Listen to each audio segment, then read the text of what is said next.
Olá, queridos, eu sou o Padre Rodrigo Carneiro, esse é o nosso canal Atraídos pela Palavra de Deus.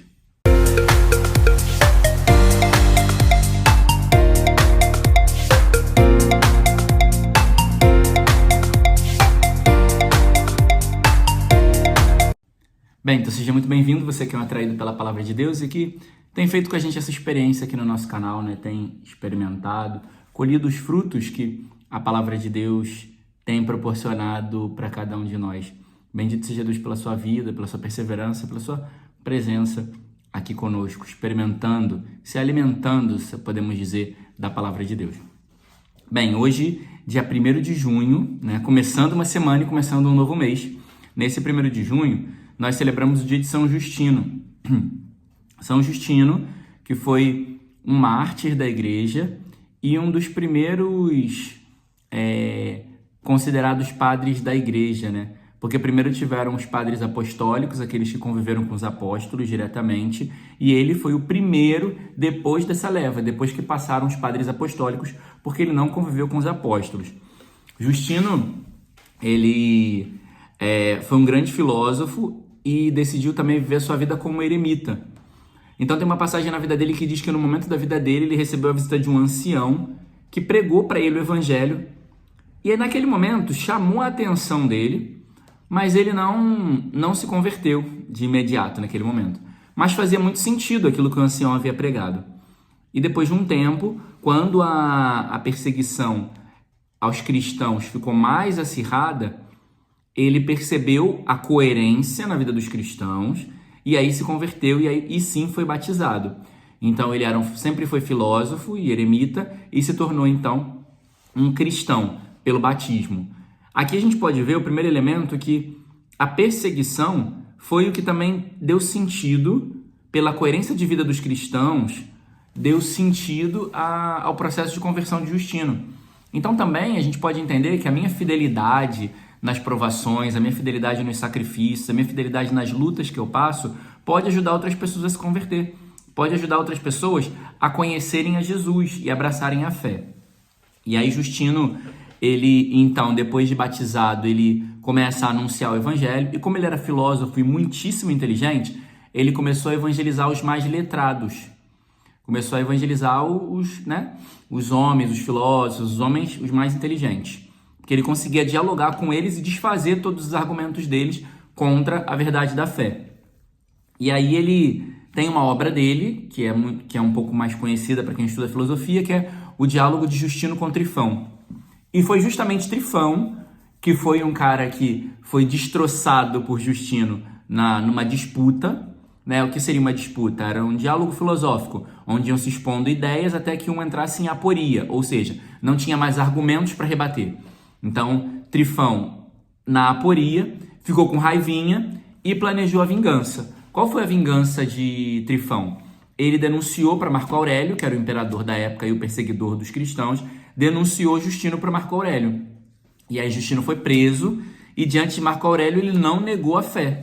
Ele manteve-se firme diante da fé e por isso foi martirizado. Foi açoitado e depois decapitado. E aí se tornou mais um mártir da nossa fé, mas por suas obras, porque não só pregava com palavras, mas também escrevia, então as suas obras também se tornaram obras filosóficas e também, assim, que nos ajudam na defesa da fé, né, frente à filosofia. Então, essa é a vida e o testemunho de São Justino. Bem, que é muito condizente com o evangelho de hoje, que é a parábola dos vinhateiros, que a gente vai ver que a parábola fala, de maneira geral, a parábola fala dos patriarcas, dos profetas, e Jesus que vai vir e vai ser negado pelos homens, pelos fariseus. Mas é interessante a gente ver também esse movimento de que os homens nunca estão agradados, não se agradam com a verdade.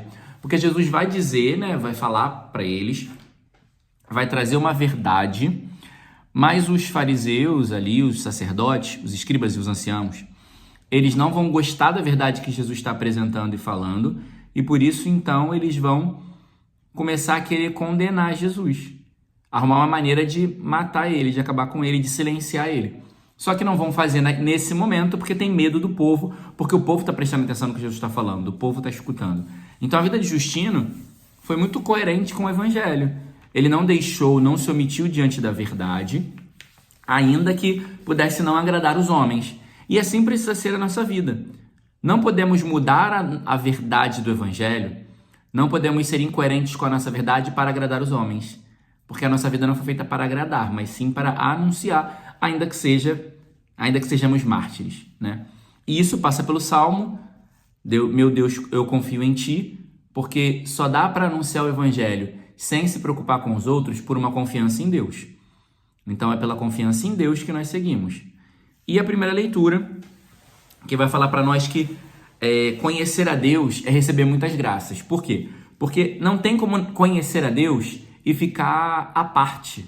Como Justino também. Justino conheceu a Deus e não ficou à parte da história. Quando ele conheceu o Senhor, que ele recebeu o batismo, ele começou a evangelizar e anunciar. Começou a pregar, ainda que perdesse a vida. Então, só que isso também nos dá muitas graças. Como vai dizer a primeira leitura, a paz em abundância, graças em abundância, porque Deus nos dá gratuitamente o que nos é necessário. Quando nós entramos no caminho do Senhor e fazemos a vontade dele, seguimos a ele, ele nos dá no caminho tudo o que é necessário. Então eu não preciso ter medo, mas como vai ser minha vida? Como eu vou fazer? Não se preocupe, Deus vai dar tudo aquilo que é necessário. Necessário, não o que você supõe como necessário. O que é necessário verdadeiramente, não o que você pensa ser necessário, mas o que Deus entende como necessário para a sua vida nunca vai faltar. Até porque outro salmo também diz que o Senhor é o pastor que conduz e não me falta coisa alguma.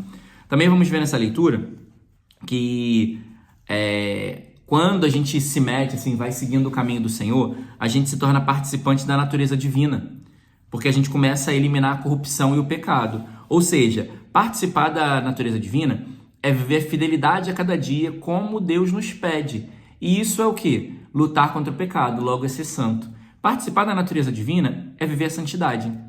Quando eu determino a minha vida por viver a santidade a cada dia, quando eu determino a minha vida por viver a santidade no hoje que eu tenho, eu estou participando da vida divina, porque Deus é santo. Sede santo, como o vosso Pai, eu sou santo. Então, o chamado de Deus à santidade é um chamado também para participar da natureza divina, que inclui subtrair, rechaçar a corrupção que reina no mundo. Então, nós não podemos nos permitir as corrupções do mundo, mas buscar a santidade, lutar contra os maus desejos e contra tudo aquilo que nos afasta de Deus. E também a primeira leitura vai dizer que o que crê e o que busca, esse é o que, na verdade, crer e buscar é o que Deus espera de nós. Porque aquele que crê e aquele que busca viver coerentemente é o que cresce nas virtudes, porque virtudes são bons hábitos. A gente não pode perder de vista que virtudes são bons hábitos. Então, quando eu busco acreditar em Deus, confio nele e vivo coerentemente, faço tudo que é reto e correto, eu estou cultivando bons hábitos na minha vida. Cultivar bons hábitos é crescer na virtude. Então a gente pensa assim, como eu posso fazer para ter uma vida virtuosa? Começar a criar bons hábitos na minha vida. Hábitos que sejam coerentes com a verdade do Evangelho. Hábitos que sejam coerentes com aquilo que o Senhor me pede para viver a vida divina e logo chegar à santidade. Então, queridos, vivamos aquilo que Deus nos pede e nos chama. Busquemos a santidade e lutemos contra o pecado. Louvado seja nosso Senhor Jesus Cristo, para sempre seja louvado.